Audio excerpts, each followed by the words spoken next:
Hello everyone, thank you for joining me for another banger today.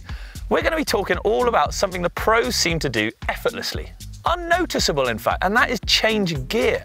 Now it might seem like a simple task, but there are a few tips and tricks out there that the pros do to make that gear change as efficient and as best as possible. So in this video, here are some of my top tips the pros do to change gear.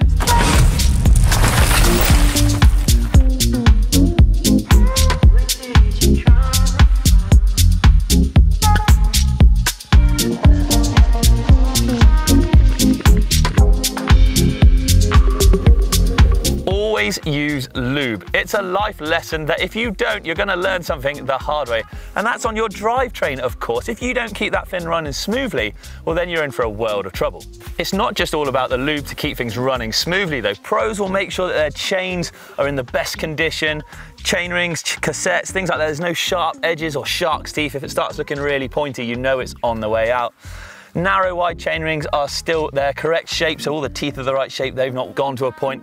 And that's because when you are changing gear under pressure, any of these sharp edges or rounded edges can cause the gears to skip. So if you're especially getting the power down and that sudden skip happens, that's definitely not a good thing. With the chain, keep your eyes peeled for wear and tear of that as well. Any side to side movement in the links, potentially sort of rusted or damaged links as well, anything like that, and it means the chain is going to need replacing. You can actually get specific chain checkers, Park Tool make them in fact, where you put something on it, you push a pin to the side and it measures how much play there is in that. Like I said, if you've got a really worn chain, then it could potentially snap under load as well. And that's going to cause a lot of pain as well, changing gear, and you just don't want that. Use the right lube for the right season. A chain that runs freely, shifts easily, and lasts longer. You'd be surprised how much power and energy is lost in the drag of a chain. So try dry lubes in the summer and wet lubes in the winter. Each will keep things running far smoother. In fact, you could even check out a video that Doddy's done, linked to the description below, about what's the best lube to use.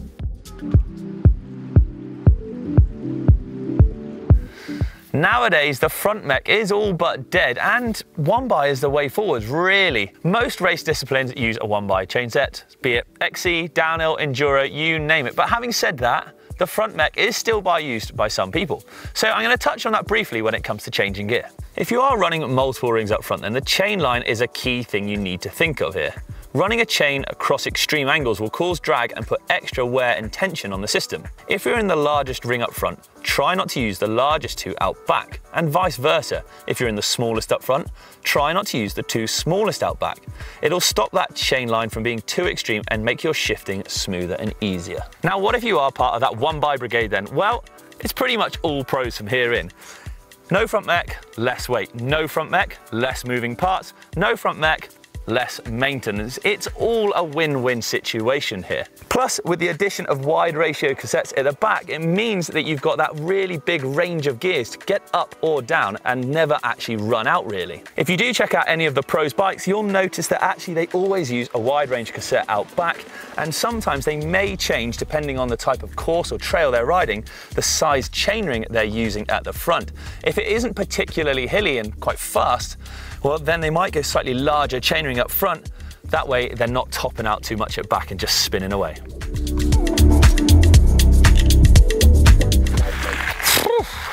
What about the art of actually changing gear then? Well, there is a few bits and bobs I've got for you here. Firstly, being under pressure. No, not yourself, your group set. And that is backing off when you are pedaling and trying to change gear. So when you're grinding away up a hill, have you ever noticed you try to change gear and it's clunking and crunching and making all sorts of horrible noises? Well, what you want to do is just back off that pressure ever so slightly. Just pedal a little bit softer if you like, pedal a little bit lighter rather than really stamping on the pedals, and really nicely notice it will slot into gear a lot easier. There'll be a lot less resistance and pressure on the paddle of the shifter, allowing you to push it and shift it across, be it up or down the block. Much simpler basically. Shifting under pressure and forcing the bike into gear risks damaging the drivetrain. It can damage the mech, the cassette, the chain and the chainring. Not all at the same time, I don't want to say that by any means, but it can risk damaging any one of them. And if there's a weak link in there somewhere, well, it calls for something to go. So like I said, if you are coming into a tricky section, like especially where you need to put some power up a climb, just back off ever so slightly, slot it into gear and then get back on that power and pick up that nice cadence again, and you'll motor on up. What about those quick changes then, when you need to suddenly be in the right gear at the right time? What do the pros do then? Well, it always comes down to forward thinking and planning, but in a split second.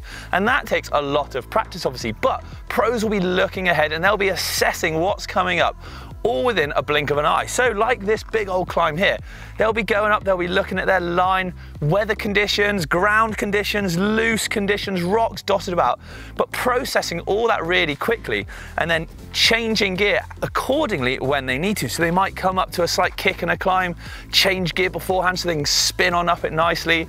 If the weather is a little bit, sort of say, wet and damp, then they'll get into the right gear for that to stop themselves wheel spinning. So they might actually gear down a little bit harder. So a bit of a harder gear to really torque their way through the mud.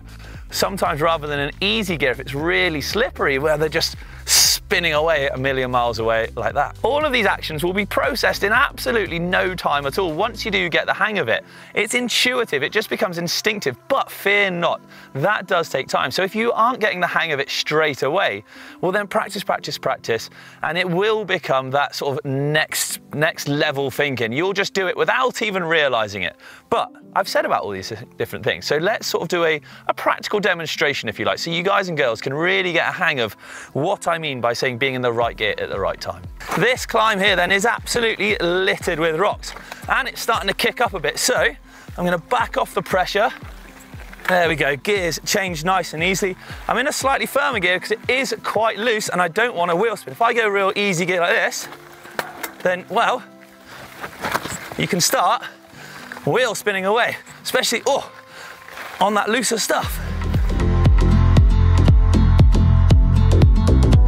Now finally, shifting gear doesn't just have to be one gear at a time. Often pros will drop it through lots of gears at once. Now this is a bit more advanced, if you like, a little bit trickier, and it only really occurs in certain scenarios. So a great example of this is, say if you've climbed up a really steep climb and you're up there in first or second gear and you're really spinning away, but then all of a sudden it crests at the top, it's either flat or you drop back down, well then you'll find yourself still spinning but banging through the gears quite quickly. Shifting down through the block into harder gears, that doesn't really affect it too much, it's the other way. So if you're coming down a hill really fast and you suddenly then hit a steep uphill and you're there smashing it back up the cassette, well then that's where you do need to be careful, because if you're really cranking it again, like I said earlier in the video, and you're there shifting from 9th up to 2nd, well that's going to put a lot of stress forcing the mech all the way across. Pros will do this because, well, they generally don't have to worry about their gear a lot of the time, but they don't want to ever break it, especially in a competition. So they will still be gently, you know, making, rather than just like 6 or 7 shifts, they might do 3 or 4, get it in the right cadence, and 3 or 4, get it in the right cadence, maybe even 2 or 3, it depends on the climb.